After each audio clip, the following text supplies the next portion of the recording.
Welcome to the second episode, of the Yinzer Sage. This is my podcast about role-playing games, tabletop role-playing games, I should say. Neverwinter Nights is a video role-playing game. That is the game I'm building my world in currently. I need to readjust this so people can see me. And let me move that so that I can read. And I'm not, doing this all messed up. Alright, so here we go. I know I said I'd be starting at 11. I'm starting a little early today. Just so I can get some stuff done. But the first thing I want to go over is tabletop RPG news for the week of April 3rd. I got these news tidbits from Ian World, a fellow by the name of Daryl Mott, goes by Abstruse, Abstruse.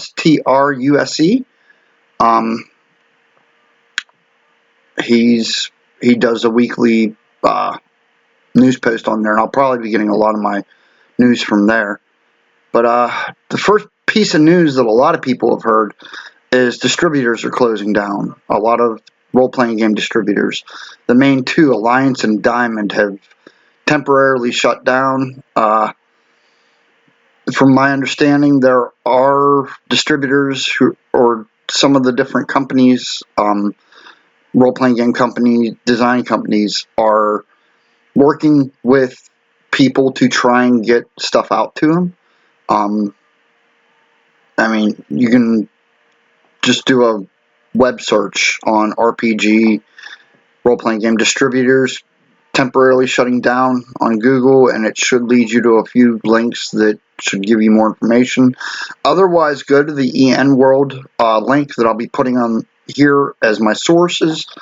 That page on there, there's a link that'll take you to different ways they're trying to fix this. Another piece of news I picked up was Trailseeker Online Zine for Pathfinder is ceasing publishing this summer. I believe they're going to be putting out a couple more editions, but they said after summer they're done. So, that might open the door for somebody else. I know they were doing first edition Pathfinder and second edition Pathfinder, which, everybody has their own opinions about, and I'll be doing a review next week on Pathfinder 2nd Edition, in addition to the review for Starfinder Beginner's Box, because this week I didn't have time to sit down and do a review, so I'm going to be doing two next week, just to make up for this week.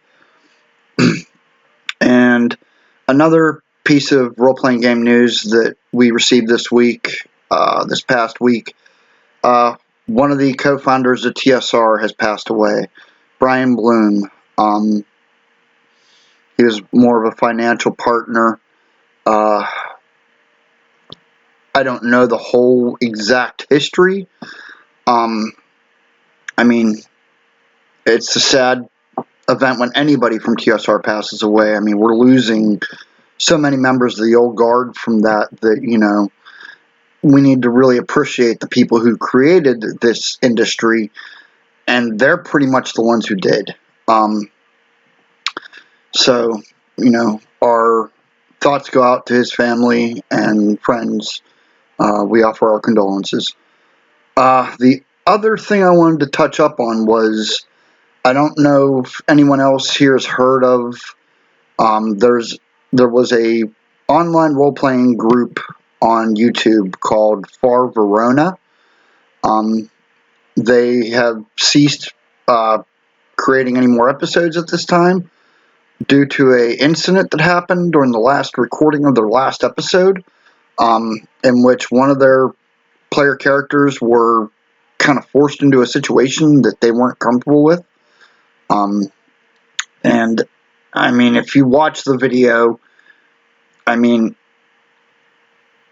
in my personal opinion, if you don't have a session 0 with your group and you're not positive that someone may get offended by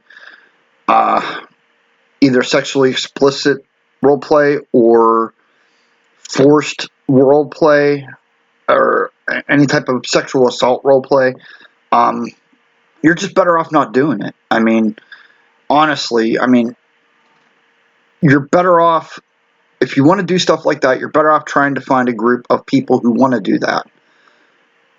Don't just throw it into a group of, after watching the video, there were notable signs that the game master should have noticed as he was unveiling the situation from just the looks of the different players. He should have caught a hint there. I personally just don't involve that type of role play in my games. I don't know, I just never saw a need for it. But, to each their own. If you're not sure about how your players are going to react to something, communication, talk to your players. You need to know this stuff. This is a huge GM mistake that could have went pretty bad. It ended up in the cancellation of a, group. So, an entire group quit because of this one incident, And I can understand that. This is why session 0 is so vital. And that's probably next week's topic is going to be how to do a session 0. I'll do that. I did that for my old podcast. I'll revisit it here just so that, everybody can essentially, go along with it. Get ideas, how to run one, how to deal with one. Alright. As far as Neverwinter Nights news, I currently have one person doing reviews, and I'm looking for other people to do reviews for either servers or modules or systems or, anything Neverwinter related.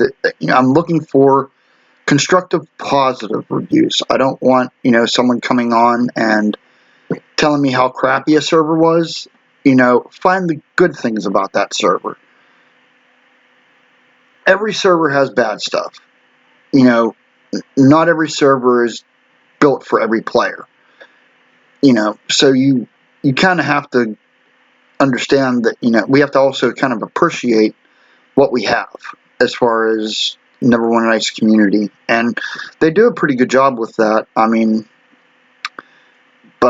Yeah, I'm definitely going to be looking for some more review people.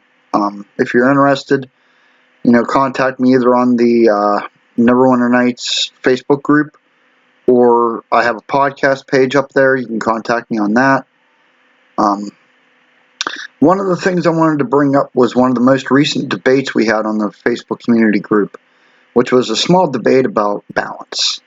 Now, I made a post on there and I said, essentially my viewpoint on it, but I wanted to go in and elaborate on that. One problem with balance is that what you find balanced, I might find unbalanced. So you can never, until you can find a group of people who all agree on the same type of balance, you can't really say that something's balanced for everyone. Game balance is kind of subjective. It really falls on the game master, the designer of the game. Neverwinter Dungeons & Dragons wasn't really designed for balance. From just the core game without any hacks, without any adding classes or anything, it's pretty unbalanced. I like mages a lot, and one of my biggest complaints is at 20th level, a fighter can make, we'll say, 6 attacks with a sword, but a mage can only cast one first level spell even though he has 4 actions. You know where I mean? Like, to me, that just doesn't seem balanced, you know. And granted, it may just get, you know, much higher powered spells and they do a lot more damage, but like in Neverwinter, mages tend to get nerfed a little bit because of magic items. It's something people don't really ever think about, you know. All your different resistances, your immunities, those all affect different spells that make you completely, you know, almost unstoppable to those spells. So when you're talking about balance, I mean, and then like to boot, you know, yeah, fighters get that many attacks, you know, but look at a monk. A 20th level monk gets more attacks than a fighter, you know, with flurry of blows, and then on top of it, they get added armor class because of their wisdom, and then their dexterity. You know, how's any fighter supposed to compete with that? So, I mean, you can really see where people could take balance as more of a, you have to kind of work with the people you're going to be hosting the server or world or whatever to. You can set your own little guidelines and your own little, this is what I find balanced. When you do that, you tend to unbalance, you know, something else when you go in and you alter Red Dragon Disciple. You know, you make it so that, you know, that's a hard class to obtain or a hard prestige class to obtain. You know, yeah, you can do that and you'll reduce the number of that, but I mean, if you don't do the same thing to Pale Masters, then you'll have a ton of Pale Masters on your server, you know, and then Pale Masters, those are, you know, Pale Masters get immune to crit and immune to sneak attack right there. I mean, that alone makes them pretty unbalanced, you know.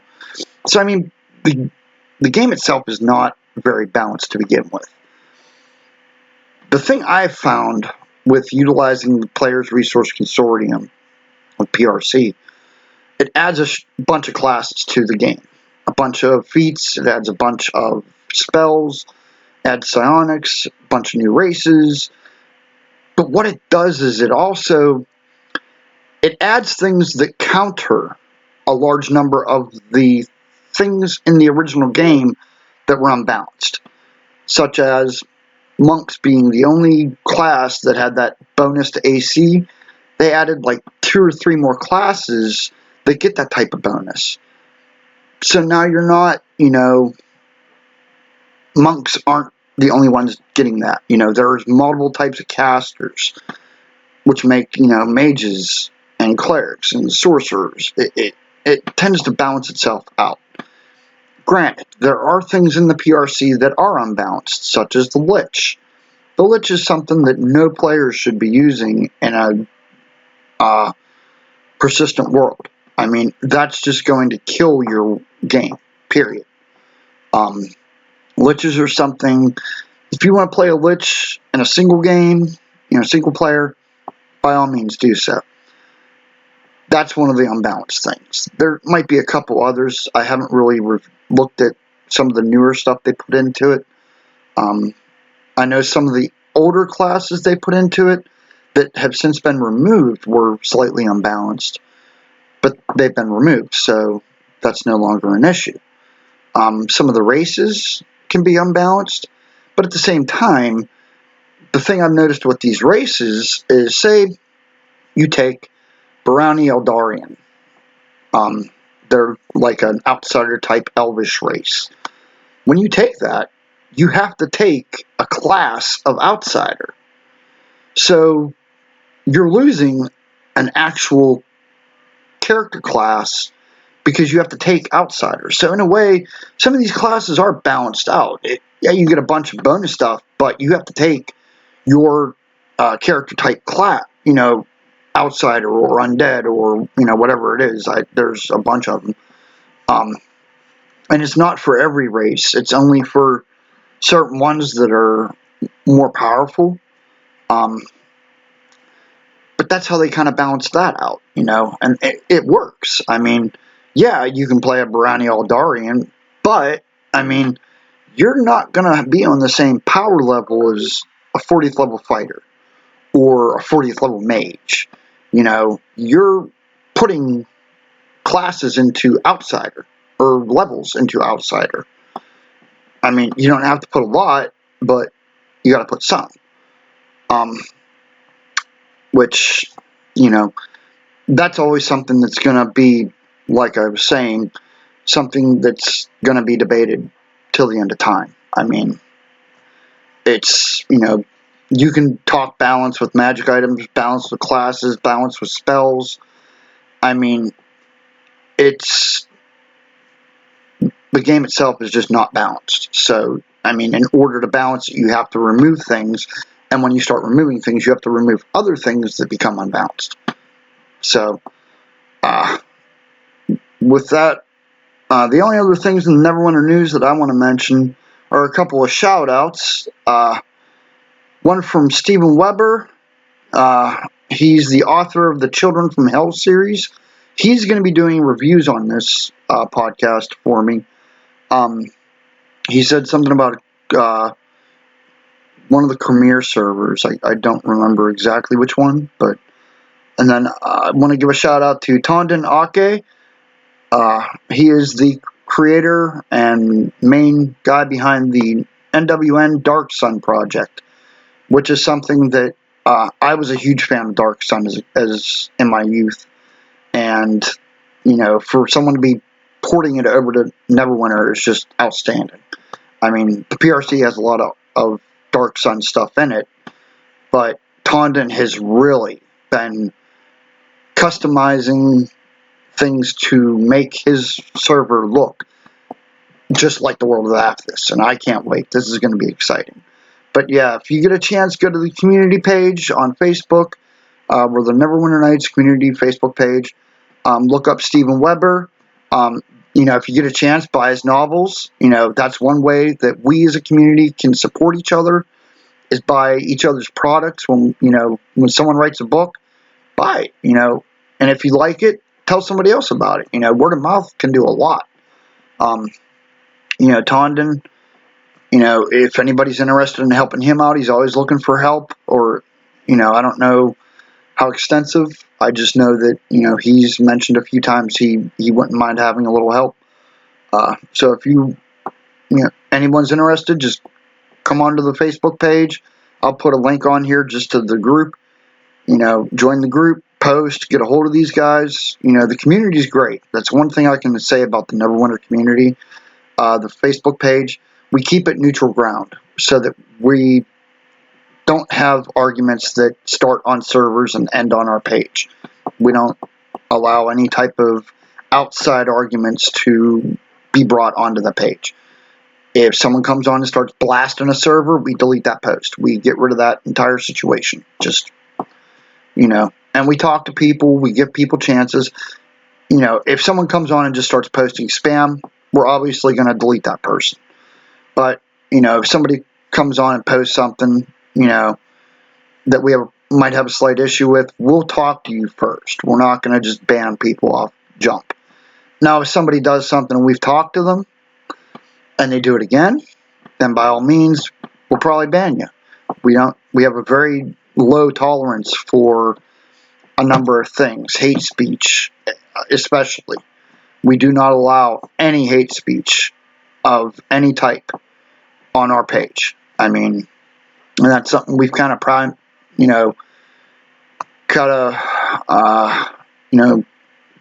we're proud of. Needless to say, as far as the Malkara news updates, I got my first area done. Got my interior of that area done on graph paper. I just got to build it in the tool set, and then I'm going to do a video later this week of those 2 or 3 areas, just to show people, what I've gotten done so far. Basically, I'm starting small, as I said before, and I'm working my way out from there. One of my issues that I had was the way I wanted to originally build the second area after you leave the temple and you walk out of that courtyard. The next area I wanted to build, originally I wanted to build it in kind of a square around the temple, but now I'm realizing that I need to build it differently because it's not feasible to build it that way. So what I'm going to end up doing is sitting down and redrawing that out, the next couple days. I draw all my areas out on graph paper first, just so I can get some type of generalized idea of what I want to build. And it seems to help. There's been a few times that I've tried doing it, and then when I got into the tool set, I got a little carried away with putting stuff down like buildings, and I'm teaching myself to not do that. And like I said, this is probably not going to be as long of an episode. I pretty much have covered almost everything I wanted to talk about. Like I said, I'm not doing a review this week. The review is going to be next week of the Starfinder Beginner Box and Pathfinder 2nd Edition. Normally I would take a Q&A session, which I've noticed nobody has, by chance, posted on the chat, so I will post my email again for anyone interested in asking questions. If it's D&D or role-playing game related or Neverwinter related, hey, I enjoy doing research. So that's one thing I'm pretty good at as far as Neverwinter goes. If it exists, I can probably find it. Once I get my files off my old laptop that died, if I can't find it and I don't have it, I know someone who can make it or someone that might have it, But with that said, I'm going to wrap this episode up. This was a short one. I'll try to have a little more content next week. But I want everybody to try and have a good night. Everybody stay safe. Wash your hands. Don't touch your face. Don't touch other people's faces. And everybody have a good night. We will talk to everyone later. And peace out.